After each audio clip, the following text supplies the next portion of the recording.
Oh, and down he goes! Right hand, left hand, and I don't think he's going to get up. I think it's all over.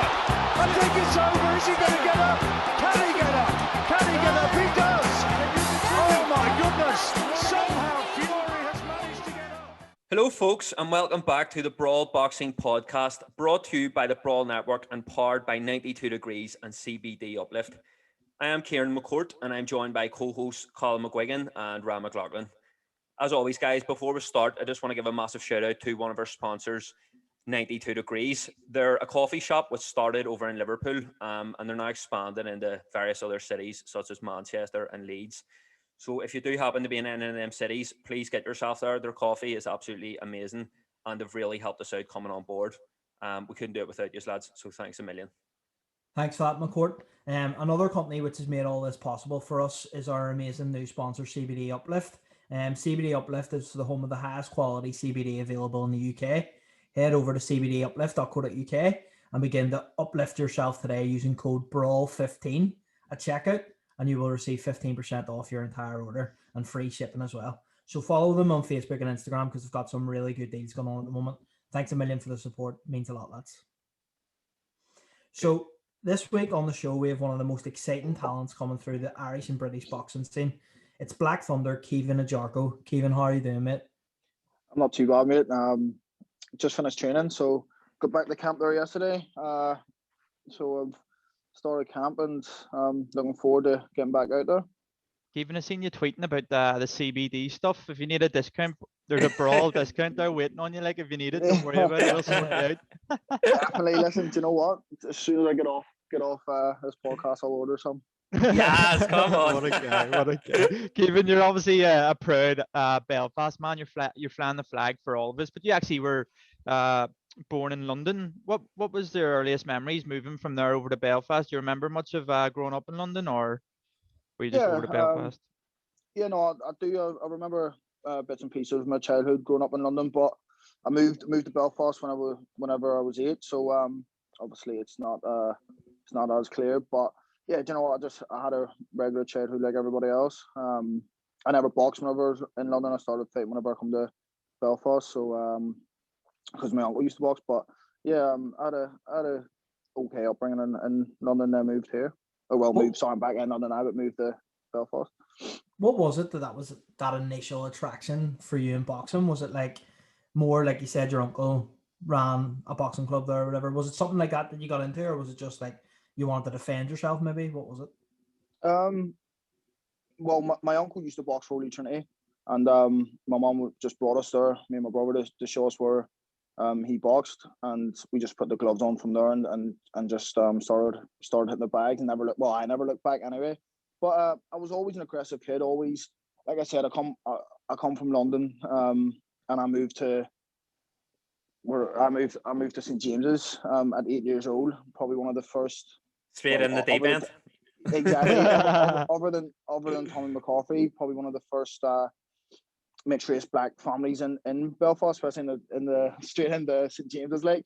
But listen, I always was aggressive and had to fight, getting called names, blah blah blah. And then just whenever I started boxing, it just kind of, I was always an angry kid, so that kind of made me kind of take my frustration out in boxing. Do you know what I mean? And then obviously I was decent at it. So we spoke to Tommy about that.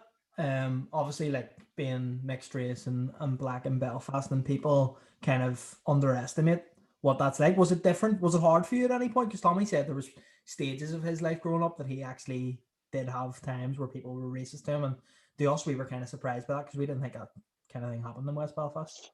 Yeah, do you know what? Listen, it's back then. When was that? 05, 06, and there wasn't many black or mixed race people living in Belfast at that time, so it was new to everybody, and it was new to me. But I did get a bit of racism growing up, and do you know what? I'm also called a British bastard, and I'm not British. I was born here, but I'm Irish through and through. Like, so, sorry for my good old sectarianism. Just no racism here. Just sorry for my language, but yeah. Listen, you're always going to get it in life, and I got bits of it growing up, but it wasn't major, like, so. So do you think doing the door at Aldo's with a rook sort of like made you like adjust to the pro game, man? It did. You know what? Fucking. You had to earn your wage at doing the door and all. Do you know? I used to do the door on the rock. Fuck's sake. Fucking Jesus. stop. Soon stop that. I fuck that. I even remember you, Kevin, like as a kid, like seeing you train down in Holy Trinity, and you were always like, it was like you always had that sense of confidence about you. You'd walk about the gym, you were Yeah. just like, it was like class to watch, because you were like, you were so young, you were maybe only 14, 15, but you were running about like Floyd Mayweather in Holy Trinity, you know, just so confident. Where did that come from? Do you know what? I honestly don't know, but I understand what you mean, because some people will call me cocky. I'm far from cocky. Like I'm the most humble, down to earth person. Like I don't think I'm better than anybody or anything like that. But when it comes down to boxing, I'm thinking that I'm a good looking person. I'm confident. Do you know what I mean? So I've always just had that confidence, and always had that faith, and just knowing no matter what, I'll be successful, and that's all I want to be successful, and live a good life. Do you know what I mean? So I know I've got to work hard, and I've just always had the confidence and work ethic to go with it. So You had a very successful amateur career. I think you had about 130 fights and about 6 national titles, including an Irish senior title. What would you say was your highlight of your amateur career, if you had to pick one? it would have to be winning the Irish elites. I mean, it's every Irish boxer's dream to win the elites and be crowned number one. It's the best thing you can win in Ireland. So I would say that there, like I boxed for the Italian Thunders in the WSB, represented Ireland at the World and Europeans and multi nations and stuff like that. But being crowned national champion as an elite was probably the highlight of my whole career. Never mind amateur career. Do you know what I mean? It's definitely my biggest accomplishment so far. So there would be that. Did it help going into the world boxing series before you turned pro, in terms of like getting used to like that style of fighting? How much did that like help with the adjustment really? Yeah, definitely. Do you know what? I was gonna turn pro just before that, before I Yeah. won the elites, and my coach Mickey Hawkins at the time pleaded with me not to, so I didn't. And then whenever I got a sniff of the WSB, and I put on a very good performance, and it was the five rounds, and basically just like a pro, no vest, head guards and stuff like that. I just knew I wanted to be a pro, and I've always had that kind of that pro style. I'm small, I'm stocky, even though I've got a good boxing brain and I like to use my boxing ability. I'm strong and explosive, and people like to see people get knocked out. So I've always had the pro style, and once I found the WSB, I just couldn't wait to turn pro. Why everybody loves like watching you fight, because you have that such explosive style. Like you go for the knockout every fight. You know what I mean? And like even for the casual watching, like they love that. And do you think that's like makes it easier for the likes of Frank Warren to sort of build your brand? Because I mean, you're doing the talking in the ring, so it's obviously all up to him, sort of outside the ring. Yeah, definitely. Listen, I've definitely have a fan friendly style, but I also like the box on the back foot. But listen, people like to see knockouts, and I'm currently on a 5 KO streak, so hopefully it keeps them going, and people tune in. But yeah, listen, I don't like to do all the talking outside. Like you said, I like to do the talking in the ring, and Frank can do the rest. But it's definitely easier to sell me because of my style. Do you know what I mean? Yeah, are you like that Robbie? Was it Robbie Chapman? Your last fight? Yeah, they got knockout. Did you get arrested off that or what? No, hopefully I don't as well. That was grim as fuck. He asked me for a rematch as well, for fuck's sake. That's CTE for you, mate. Oh, Yeah, but your style is 100%. It felt like it was always sort of suited to the pros. Like even I said there, like when you were watching it like 15, 16, even then you were thinking, fuck, this kid's going to be like a cracking pro. Did you always have that in the back of your mind throughout your whole amateur career? yeah. Well, I started boxing at 7, but once I started getting good when I was 13, 14, and realized that I could make a living out of boxing, I started putting the work in and seeing how good I've become. I always wanted to be a pro, and I never really focused on having that kind of style As an amateur, like I didn't focus on having a knockout style. I've always been able to hit hard, so I've always used that. But listen, boxing's a sweet science, and I love being able to box and be a very good technical boxer. And that's what I've always said. That's what separates me from every other fighter. I'm not just a fighter who's strong and goes forward and can knock people out. I've got a very good boxing brain and boxing ability to go with it. Do you know what I mean? And right now in this stage of my career, I have to get people out of there. I'm 8 fights in.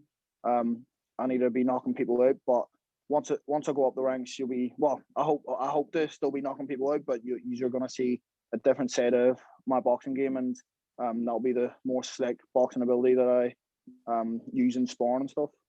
It must have helped as well, like having Lewis Crocker for both of you. You know what I mean? They say iron sharpens iron. Like that must have been like pay-per-view sparring. Like I don't know how one of us aren't brain dead. See the spars that we used to have. It's crazy. Like we used to just stand toe to toe, and just whack away each other. But like you said, iron sharpens iron, and we're both doing very well right now. No, I was trying to say Lewis as well as now. Like you're both on that like trajectory, and the fact is are like good mates as well. It must be class just to see like two fellas come from the same club, both different sides of the community as well, and you're both like just taking sort of Belfast boxing, especially in that sort of knockout style. You two seem to be the ones sort of like paving the way as like the two young knockout artists, and the fact you both came from Holy Trinity, that's just epic. Yeah, it's class. It's good to see. Like obviously, me and Lewis don't fight for the same club anymore, but it's good to see Lewis go on. He's just won a WBO European title, and he's got some serious power. Like everybody who watches Lewis or he spar him knows how hard he hits. But he definitely will go far, and hopefully both of us can pave the way for Irish boxing. What route would you like to go down, Caoimhin? Do you know, like when you sort of like look at your career, what would you be able to map out for like the perfect 2021 into 2022? I don't want to go down the domestic route, so I won't be going down the British title or no sparking out that Love Islander. Need to see it in the back on the undercard of Tommy Fury, Jake Paul. Like I need it. Yeah, Frank Warren, get that sorted. See if Tommy Fury, Jake Paul happens, I'll call for that fight 1,000,000%. 100 epic. I don't like calling people out, but donuts like him, I'll call it, and I did, and he turned it down. So that won't happen. But yeah, do you know what? I don't want to go down the domestic route. I have no interest in becoming the British champion, Commonwealth champion. I only want to be a world champion, and that's just simple. I got into professional boxing to be a world champion, not a British champion or anything else. If I have to pick them belts up on the way to get there, I will. But for now, I hope to go down like the WBC silver or WBO route, get into the world rankings, and then get a world title that way. But this year we should hopefully, I will 1,000,000% be fighting for a title in my next fight. I'll not tell you just yet what title, but you can tell us after the calls off. Don't worry. I'll tell you after the call. Yeah, so win that, defend it, or maybe look for another title, and then get in the top 15 by the end of 2021. I want to be in the top 15, and then push on for world titles or somewhere near that the next year or two. So, Caoimhin, obviously, a lot of people in Belfast know there was quite a significant moment in your career that happened. We have a lot of listeners outside of Belfast too that maybe are unaware of that, because Belfast itself, a lot of people know everything, and then outside of that, people don't really get it. So you were stabbed in the neck, obviously on a night out in Belfast. Can you tell us your memories of that night from the beginning, just to give an idea to some of our listeners? Yeah, it was. I was just back from Paris, won a gold medal in a multi-nation tournament, and it was exactly a week after, and I went out to not celebrate because I was fighting the week after that against America, but just to go and catch up with a few friends. So I went to Thompson's, wasn't drinking or anything, left the club early to go around the McDonald's. Was queuing outside, and then this guy had threw like a McDonald's drink, and it had hit me but went all over my girlfriend at the time. So I've asked who it was, nobody said anything. Someone I noticed said it was them over there. So I've walked over and there's like fucking 30 of them. I was like, yo, what are you playing at? Blah, blah, blah. They said it wasn't them. And then they're like, why, what are you going to do? And I was like, I will smash you about this place. And then his mates were like, no, you won't. And I was like, I'm telling you now, I will smash every single one of you about this place. and they were like, go. I went to take my watch and my jacket off, and I'd look, and my girlfriend at the time went to take hers off. I was like, I was only with her a week as well. I was like, fuck, I can't put it through out there. So I was just like, these are donuts, and just walked away. And then they one of them come like towards me and pushed me, and I smacked them. I smacked him, and then got hit with a bottle. And I've never been dropped in my life as a pro and amateur, or in the street. Never been dropped. I got hit with a bottle and just hit the floor. And then I just remember hitting my head and being like, if I stay down, I'm dead, because I was going to kick the head of me. So I got up straight away and just chased him. And then after that, it's just a complete blur. The only thing I can remember is I had one of them on the ground and I was punching him, and my ex pulled me off him and was like, right, that's enough. And as she's pulled me off him, she spun me around and been like, what the fuck's happened to your face? And I'm like, obviously I'm a boxer, so I think I've been punched, I've got a cut or something, or a bruise, and like I'm all right. And I've tried to run off and grab them because they've run. And then she grabbed me, gave me a hug, and whispered in my ear and was like, your face is in a really bad way, Keaton. And then I pushed off me and seen the blood in her. I was like, what the fuck's happened to you? And she was just like, it's not my blood. And I looked down, fucking covered in blood. And then obviously just went to the hospital. Fucking But hell. all over. An inch from down, if it was an inch lower, I'd have bled out in 12 seconds, all over nothing. Like, Jesus. Did you ever find out who it was? No. no, That's never, mental, never. like. Never found out who it was. Never. Nobody was ever prosecuted. I was actually told that That's a if I joke. take things further, that I'll be charged. Wow. What? That is absolutely insane, mate. It's crazy. Like, the justice system's crazy. What was that experience like going back into the ring, after having that serious injury? Like, what was it? Were you like paranoid? Were you a bit like, well, obviously very hesitant going into it, or what was your like mentality like going back in there? Yeah, it was very, very mentally tough. Because I wasn't meant to even be boxing at the time that I went back, which was 5 months after. But I went back way too early. I went back like 8-9 weeks after the incident, and I tried to train, and I just couldn't. I was getting lightheaded and stuff like that. So I took a couple months off and then started training again. But I was more worried about if I would have lost, people would have been like, oh, he's not the same fighter, it's affecting him, blah, blah, blah. And then that was just another problem for me. But it was very mentally hard getting back in the boxing and not letting it affect me all my life, going down the wrong route or seeking revenge or something like that.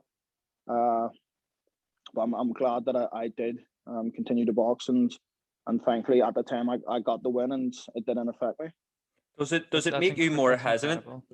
Does it make you more hesitant? Like, I'm sure growing up, you've never sort of shied away from a fight or never been scared to get in that sort of confrontation. But now, when you're on nights out and stuff, are you always that bit more hesitant? Like, because your life sort of almost flashes before your eyes in them instances? Judge it by your reaction, no. Like, so for anyone. Like, are you basically saying if that was to happen, would I be hesitant toward the? Basically, to do anything about if it? anyone listening here sees you in Thompson's next time and wants to start on you, are you going to walk away? Like, The if way they he's start going, on, he's not going to be in Thompson's. He'll be in VIP Ollie's. The way he's going, no problem. Do you know what? When I look back on it, and the smartest thing to do is to walk away, like 1,000,000%. It isn't worth it, and I lost my life over something that means absolutely nothing. Do you know what I mean? A silly fight or someone throwing a silly drink around me. Do you know what I mean? It means nothing. But the person I am, being a fighter, being a boxer, having so much pride and stuff, I would love to say that I would walk away, and I have said in the past that I would, but I'd be telling a lie if I would to say if it was to happen right now that I would walk away. It all depends in that instance and who it is and what the situation is, but you should walk away. It's not worth it. Like, and I know that firsthand that it's not worth it, and I nearly lost my life, and it was a real eye opener for me, and a lot of things have changed for me. So I'll probably, depending on the situation, I could walk away, but maybe not. If there was 10 of them and not 30, you would. Yeah. It was 10 up there. I'm definitely going. There you go then, Ran. You need to bring 29 with you. It's funny, everyone's so like, Joe, when you get like a little cut and like you go, oh, you make up a mad story, Joe, about how you got that cut, but it's like, flip me, it's like real life. Do you know what I mean? I know, like, And it was we're on CCTV laughing as about well. it now, but it's mental. Yeah. Mate, do you know what the thing is? The maddest thing, I have a little scar on my side from getting an operation when I was only born, and anytime anyone would ask me what it was, I'd be like, "Oh, I got stabbed years ago." I got stabbed, and I feel like I generated that, and then I end up fucking getting stabbed. Jesus, I may stop saying that then, fuck's sake. Yeah, I'll say as that well, again. the outpouring from like the boxing community. Like I remember at the time, it was like some huge names tweeting about you. Did you see all that sort of the next day, or was it like a few days after before it all sunk in? Yeah, well, I was getting told by people like my family were telling me all the support I was getting because someone had stolen my phone. As well as me getting stabbed. As well as me getting stabbed, I got my phone. That's even worse. So, I know. I was reason about it as well. But I ended up getting it back. But yeah, my family and friends were telling me about the sport, like Michael Buffer and stuff was tweeting me, Carl Frampton, Tyson Fury and stuff at the time was tweeting me. So it was unbelievable to see from the boxing world, not let alone Belfast. The support I got in Belfast was unbelievable, but the boxing world were behind me as well. And that kind of gave me that motivation to get back on my feet. You know what I mean? Because for a couple of weeks I was down and it was affecting me, and I wasn't training and I couldn't train, and then it was just a rough time for me. And then to look back on them tweets and stuff like that and the support, then it was kind of that motivation for me to keep on training and stuff like that. Just well, that fight didn't happen in Castle Street. You see him, two fellas Carl Frampton was commentating on yesterday. You don't want that smoke.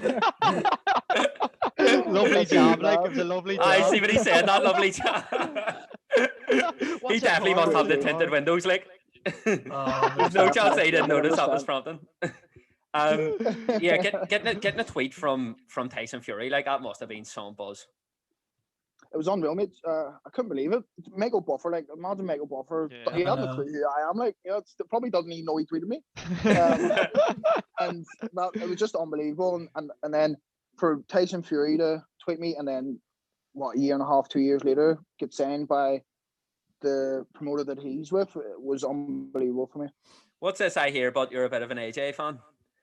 Even though you had Tyson Fury tweeting you. What's this about, Caoimhin? You open the can of worms. It's all right. We're before actually, I don't know, we're actually split as well, aren't we? Like both. We're on the fence. Do you know what? I'll tell you the truth. I am an AJ fan. I respect everything he's done, and in a short period of time. Do you know what I mean? He started boxing at 18, won an Olympic gold medal, and then become unified world champion. But right now, I would say Tyson Fury beats him. I've always. This is one that me and my mates go back and forth on, but I've always said that AJ beats him. I think he's too strong, but over Fury's last two performances, I would have to go with Fury and say that he wins. Are you being a company man like Johnny Nelson saying that, or is that genuine? No, that's genuinely think Fury just outboxed him, and I didn't think he would do what he did to Deontay Wilder. So that's just changed my mind on it. But I do think if AJ catches him, he's not getting up. He got up from Wilder, and I do think Wilder's a bigger puncher, more explosive, but there's only so many of them shots you can take throughout your career. And I do feel like AJ, if he catches him, he would put him to sleep. But then again, it's hard to catch him. I like Tyson Fury. Have you seen the shape Andy Ruiz is in, by the way? Did you see like his Where is he? legs and all? Like that's He'll be down the middle, mate, Caoimhin. Hopefully not. You and him on the undercard of Canelo Billy Joe, I can see it. Hopefully not. Yeah, it's insane the shape he's got into. But also, like, I don't like discrediting people like for playing. He was very heavy, and he's unbelievable shape right now. But the camp he's in, I would question whether it's Mexican meat. Mexican meat. He mentioned there about Canelo and Saunders. You have obviously sparred Saunders. What was that experience like? And do you give him a chance in this fight? I'll let you in the little secret. I'm going out to Spain on Saturday to be part of his camp for the fight. No way. And then hopefully America in April sometime. I do. You know what? I think the best Billy Joe beats Canelo Alvarez, but it has to be Billy Joe at 100%. The best, the fittest, strongest Billy Joe can outbox Canelo Alvarez. I do think he's got the boxing brain for it. But if that Billy Joe doesn't, if it's a 90% Billy Joe and he doesn't show up, then Canelo will win the fight. Canelo's an unbelievable fighter, and he can go forward, can go backwards. He's got fast hands, and he's very strong. So it is a very interesting fight, and it's a hard one to call. A lot of people will call me crazy for going for Billy Joe, but sparring Billy Joe and just being a fan of him and kind of studying him throughout the years, I just know how good he is, especially now that I've been in the ring with him, and how crafty he is, and he's so experienced, and there's little things that he does in there that a lot of fighters that I've been in with don't do. So I do think that he could pull it off, but it is a tough one. Do you think that gives you the confidence, like you say, to know that you're going to go on and win world titles by the likes of sparring with Billy Joe, because you've been in there and you know what you can do against him as well, so you know what you can compete at on that elite level? 1,000,000%. I like, if I'm holding my own against Billy Joe, or even say I was to be winning, I know it's only spars, but if I'm holding my own against world champions, it just showed me where I'm at and how good I am.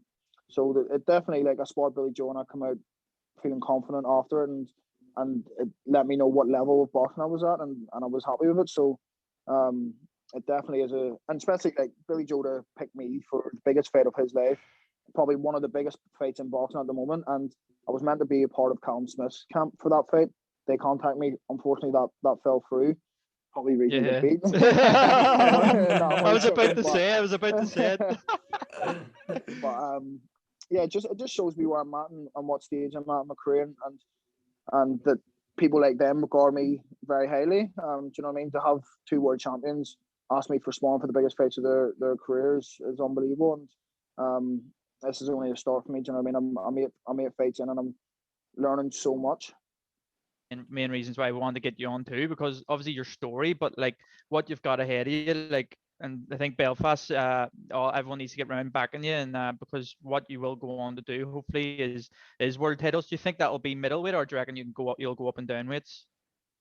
I could possibly go down to late middle, but for now I'm gonna stay at middleweight. I make middleweight comfortably, and I'm strong on it. I feel if I go down a weight, I might not be as well. Not I'll be strong, but I'll be weak in terms of it's a big cut. Do you know what I mean? And then I'm just not big enough for super middleweight. Not that anyway. I'm not even big enough for. Well, I'm not a big middleweight. I'm a strong middleweight, but I'm not in terms of height. I'm not big, but I don't really have any right now. I was actually talking to my friends about this the other day. Right now, I don't have any dreams or aspirations to be like a 2-weight world champion or a unified world champion. I want to be Ireland's first black world champion. That's my dreams. I want to headline a show in Caoimhin Park, and become Ireland's first black world champion, and then we'll take it from there and see where we go. If I want to become a world champion then, but my dream right now is to become Ireland's first black world champion and headline it in Belfast. You know what I mean? That would be just unbelievable. And that since I was 14 years old, when I used to go to Caoimhin Park, I used to dream of fighting there. So hopefully that's something I can achieve in my career. I think West Belfast sell that out, don't they? Like when you think about it, 100%. I was going to say that 100%. Easily. I mean, could you imagine a card with me, Michael Conlon, Sean McComb, Lewis Crocker? It would just sell out. Oh, it'd be amazing. Quickly. Yeah, to get James Tennyson as well. Do you know what I mean? Yeah. The Belfast crowd. Yeah, like, and you could be doing like hopefully when we get fans back in as well. Like, there's so many Belfast cards now that would fill out the Odyssey, just with Belfast fighters. Do you know what I mean? And we get definitely. If you got all the likes of them on, but you were saying there about the middleweight thing. I think the middleweight is just the weight, like, isn't it? You know what I mean? Like, yeah, that's why it's a money making weight, isn't it? Yeah, I think that's why a lot of people like Golovkin never moved about. Marvin Hagler didn't move about. Like, it's just such a perfect weight that you don't really need to. Exactly. All the money's there. There's so not even that. There's so much history behind it. There's so many great champions that fought at middleweight. And you know what? I feel like middleweight's my weight. In the amateurs, I fought at middleweight. In the pros, it's a bit later than what it is in the amateurs. So I've already had to go down weight, technically. So I think I'll stay at middleweight for the rest of my career. There is a possibility I could maybe move down, but I don't think I'll make it. Nah, absolutely no chance. What's like being in camp over there at the minute? Like, are you by yourself over there in camp? Do you miss your family? Manchester at the minute, Caoimhin? No, London, mate. Oh, London. Yeah, my camps are in London. It's tough, mate. Very mentally tough. I live on my own above a pub. Although I do have family over here, I've got cousins and my dad and stuff lives here. But it's very tough taking yourself away from your comfort zone and your friends and family. And you'll know all about it, man. Do you know what I mean? Going away playing football and stuff. But to live on your own for 8 to 10 weeks at a time, it is mentally tough. But I know that I've got to make them sacrifices to achieve what I want to achieve in life. And if I don't, then I won't. Do you know what I mean? I'd love to be able to box in Belfast or be full time in Belfast and be a professional boxer there. But for me, the sparring and coaching is best over here. So I want to give myself the best opportunity of being the best I can possibly be. Yeah, people don't see that. They only just see you sort of going into the ring on fight night. They don't see, like, they see the glitz and the glamour of that, but they don't see everything that goes on behind the scenes. And like, obviously, until you're like the likes of Canelo's and like, you know, you've got that serious like money around you and like serious camp around you. It's not all hunky dory. It's not all like beautiful around the scenes. That's it, mate. Like people always say to me, "Oh, you're living the life and all." I was like, it's far from the life. I'm living in a pub. But it's, you know what? Professional boxer, professional. You're making a fortune, and that's not it. Like you said, when you're someone like Billy Joe or Canelo, it's okay. You can afford that. But you know what? I always complain about living in above a pub because sometimes it is noisy. It hasn't been because obviously there's been lockdowns and stuff. Thankfully for me, but it does keep me humble, mate. It kind of reminds me not to get ahead of myself, and that's a good thing. I like to remember where I come from. Do you know what I mean? It means if you're ever just sitting looking at that blue tick too often, you'll get you'll look outside and see 3 cunts scrapping outside your door, and you'll be humbled again. Here, you'll get there one day, lads. You'll get there one day. and that's what I mean. Like that's like I look at the blue tick and 15k followers or something, and that's all what I wanted. I've always wanted that. I wanted that bit of fame, or do you know what I mean, that recognition, and then you get it and just be like, it isn't. Yes, it's an accomplishment, but it means nothing to me. Like it doesn't change my life in any way, other than other people seeing me do what I do. Do you know what I mean? But it means nothing. Everyone be like, oh, there's the big. My mates always weigh me up, being like, oh, there's the blue ticking on. I'm just like, these are dicks, but it's nothing. It means like I'm no different than anybody else. You know what I mean? I'm just a regular person that's doing well for himself in their particular sport. Come 21st of June, you'll be getting that out in the Hart Bar lane. You'll be getting that out getting Q jump, no problem. Right here, where did he learn that from, Ran? You're talking to the pro. No chance. No chance. I would never do that, you scumbags. Never, ever. He just gets his Rolex out. Well, you have it. I don't even have a Rolex. I'll throw you a jeweler's number. You can afford that, no problem. Let me hear from my next fight. When is your next fight, Caoimhin? I can't announce it just yet. I should be announcing it soon, but it'll be May time, hopefully. May time. Epic. So you'll be over at Forteventura with Tom Watson, the boys. We know Tom well. Do you? Tom well. Yeah, Tom's the one that's been organising everything. You'll be racing him down. I'm going out there on Saturday. Yeah, I see them races on Instagram lives, him and Billy Joe. So we'll be seeing you there next week. Mate, do you know what? I'm looking forward to going out to it because Billy Joe's good crack as well. He's sound, but he's mad, and so's Tom. They're all funny. So as well as learning and training and stuff and get myself in shape for my fight, it'll be a good experience and a good laugh. Do you reckon you'll get to the fight? I hope so. I hope so. You say you might go to America with him? Yeah, so they should be going out to America, I think, April time. I'm not too sure, but I should be going out there. It just depends if on my fight date. It just depends. So that pub will be fucking in the background when you're over in Vegas fucking with Billy Joe. Yeah, you'll be massive time now. There is glitz and glamour away from fight night now, isn't there? I'll not be coming back here. Absolutely love Caoimhin, that. what are before we finish? What are you're obviously you're only 24 now. You have a massive career ahead of you. You're only really 8 fights in, but where do you have like a time limit you sort of want to get in and out by, or are you just going to see? Are you going to go with the flow?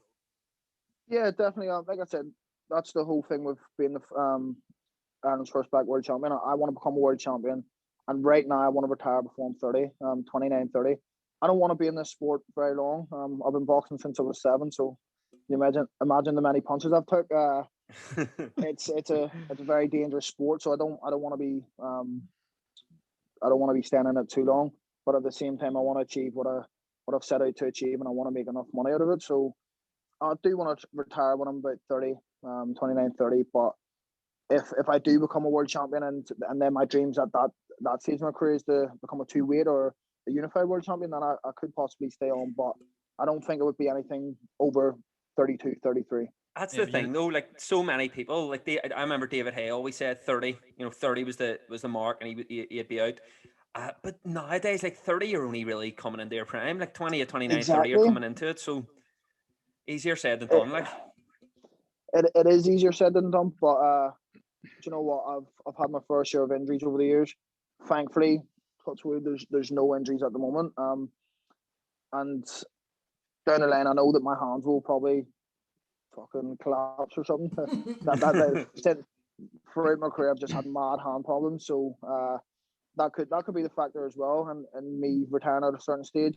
But for now, I think 30, 31 will be the age, unless I do become Ireland's first black world champion, and then I might want to become unified or a 2-weight or something like that. But we'll take. I like to take just one step at a time and not dream too big. Do you know what I mean? I'm dreaming big enough, but it'd be pointless me saying, yeah, I want to be Ireland's first black world champion, then 2-weight world champion, then undisputed, then unified. Do you know what I mean? I want to focus on one thing, and then whenever I achieve that, I'll have another dream and goal to achieve. More importantly, the blue tick on Twitter as well. That's it. You know, I don't promote myself enough on Twitter. I should. I don't really use Twitter as much as I would use Instagram. Do you know what I mean? But hopefully I get it soon. couple more knockouts on BT, and I'll ask Uncle Frankfurt, get him to contact Twitter some way. I was gonna say, like you at 32 in your silk pajamas, living in either Coonahill or the Malone Road, it's gonna be hard for you to get out there. He'll be down St James's. You know what our Caoimhin's like? No chance. Probably will. Do you know? I won't move away from Belfast. Like I love Belfast. Belfast's the best place in the world for me. And that's like, see, whenever I'm back home, I'm like, this place is a shithole, blah blah blah. But then you go away for so long, and you realise that Belfast isn't a shithole, and it's home. Do you know what I mean? I love Belfast, and I'll definitely never move out of it. It's one of those things you can never win with Belfast. Like I know I did 3 years Manchester, 2 years London. Now I'm like living in Dublin, and like anytime I'm in Belfast for more than like a 2-month period, I'm like, get me out of here. As soon as I'm away, all I want to do is be home. Like it misses so much. I literally came to London last night, and I want to go home already. I wish I could just get my coaches to go out to Belfast, but unfortunately I can't. That's what I always speak to a load of footballers, and they're always like, why can't we just get like a team in Belfast that can play in the English leagues over here, so we can all just live at home and then just go over? That's what you want. Like, They're Cliftonville. Yeah, but they don't play in the English leagues. No, but like you say, when you move away, like I moved away at 16, like, and you get homesick no matter what age you are. Like even when I'm like home for the summer for 2 months and then I go back over, like you still like you miss it. Like, and you obviously you have to make a lot of sacrifices where you miss a lot of like birthdays or like friends, like friends occasions, family occasions. Like you miss all that there. So like the sacrifice is always from being away from home, which people don't realize, which I think that'll be sort of justified when like you're successful so after your career and you can live at home and sort of just look back on that. Yeah, no, 100%. And people don't like I said, people don't realize that. It takes a lot of sacrifice. You know what I mean? Like I'm in camp nearly every year over my birthday. Do you know what I mean? And it is what it is. You know what I mean? I know that I've got to make them sacrifices, but I've only got to do that for 8 to 10 weeks at a time, or 12 weeks at a time. Do you know what I mean? Then I can go back home, relax for a bit, and then come back over here. So it's not too bad. It's not like I have to spend all my time here and then later on in life and then move back to Belfast. But it is very mentally hard, and hopefully it all pays off. Do you know what I mean? Absolutely. Well, Caoimhin, we've been big fans of you, and we've been wanting to get you on for some time. If you aren't too famous for us in another few months or another year, so we'd love to get you on again sometime down the line, because we are big fans of you. Thanks a million. Definitely. After I pick up my next title, you could be one of the first one I do an interview or podcast with. So. Come on, yes. love it. Cheers, mate. Appreciate that. Yeah, No thanks a problem. million, mate. Thank you very much for taking the time to do a podcast with me. I appreciate it. bother. Appreciate that, Caoimhin. Well, guys, Alright, that was. lads. Thank you. See you later, Bye. Mick. Bye. Thanks a minute. See you later. Bye. Well, guys, that was it for our episode with middleweight Caoimhin Agyarko. What a great insight that was. Join us again next week when we'll be back with a very special guest. We also want to give a shout out to our two American sponsors, DraftKings and Manscaped. So if you use our discount code BrawlBoxing on Manscaped, you'll get 20% off and free shipping. So get all over that. Cheers. What it feel like, staring at the sky so vanilla, telling Kurt Russell, homie, this ain't real life. I'll be making good on my promises. Honesty is confidence, a lot of it is missing, but I realize I could be better than I was. Lighter on my feet, cooking up the soul when we fire up the beat. Let the fire underneath me, higher when I speak, like I'm climbing up a steep tree. Ooh, come and greet me. After the show, after the lights, after the shine, after the hoes, half of them yours, half of them mine.